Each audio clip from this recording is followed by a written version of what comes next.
Salut à tous, aujourd'hui petite balade dans Reaper, comme on le voit sur l'écran juste à côté de moi, où j'utilise mon Axefix 3 comme interface audio directe, sans aucune autre interface. Alors avant j'utilisais, j'ai toujours des RAM Amotu 828ES sur laquelle est branché mon micro qui est juste là, donc je n'utilise pas. Aujourd'hui je suis directement sur le micro du cam, qui est un Rode mini, un truc comme ça, là, un micro mini ou je sais plus quoi. Je mettrai la ref là en bas. Donc prise de son de ma voix directement avec mon cam et par contre ma gratte via mon accès fixe directement dans Reaper. Donc on va voir ça là tout de suite. Alors la question qu'on se pose toujours, c'est est-ce qu'un accès fixe il a assez de puissance pour tenir avec des plugins dans Reaper, etc. La réponse est oui, au moins pour ce que j'en fais. Comme vous voyez, c'est pas le délire là. Une piste de batterie, une piste de basse et l'axe que j'enregistre en passant comme ça. On voit ici la latence. Je suis au niveau de l'accès fixe, je suis à 64 samples. Donc ce qui me donne avec Reaper sur mes latences 2,8 millisecondes, 2,5 millisecondes en sortie. Alors si je check, c'est bien ce qu'on doit voir là, ouais, 2,8, 2,5.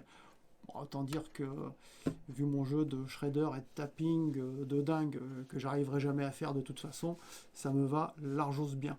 On est très très bon quoi, côté latence, pas de sous-saille. Alors peut-être que des shredders de dingue qui font 20 notes à la seconde vont trouver qu'ils ont un problème.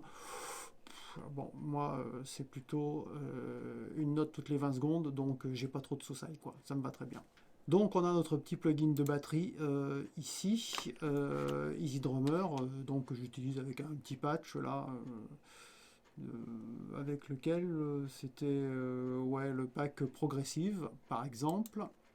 Et puis on voit d'ailleurs au passage que j'ai quelques petits plugins aussi sur ma batterie, le Sonic Maximizer, Event Horizon, ça c'est pour limiter, c'est une espèce de brick wall qui m'empêche d'aller complètement défoncer la limite numérique de saturation et donc avoir un son dégueulasse.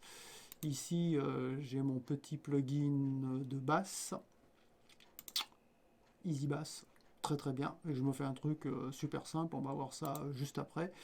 Et puis ici ma ligne d'enregistrement de l'accès fixe, je mets juste un boot gate pour couper le son, mais bon, pas trop de problème avec l'accès fixe. Et puis ici juste un low pass et un low cut et un high cut, de manière à encadrer un peu mes fréquences sur Reaper. Donc voilà, tout simple, et tout ça, ça marche plutôt. J'avais oublié de regarder côté Easy Bass, enfin de vous montrer côté Easy Bass. Donc j'ai le plugin Easy Bass.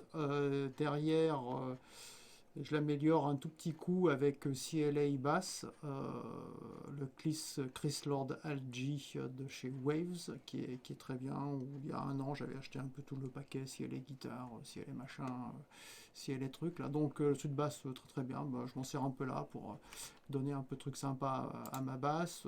Un EQ là pour encadrer la bassouille. Enfin surtout vers le bas, que ça ronronne pas trop quoi. Voilà. Et puis ici pareil pour éviter que ça clippe un brick wall sur la piste de basse. Donc en termes de son, regardons ça.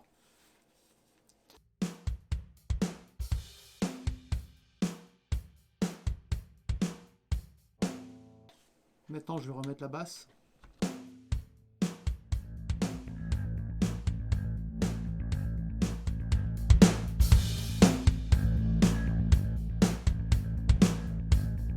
Alors là ce que j'ai fait c'est vraiment super basique entre le rythme avec Easy Drummer et puis la basse, où sur la basse j'ai mis une ligne de La, enfin la mineure même, tout bête, parce que j'étais plutôt à la mineure quand je m'amusais à faire ça. Je me suis choisi un petit, une petite rythmique MIDI de basse qui va bien, donc ça fait un truc un peu basique, mais aucune importance. Ça fait un embryon de backing track qui est toujours agréable pour jouer dessus.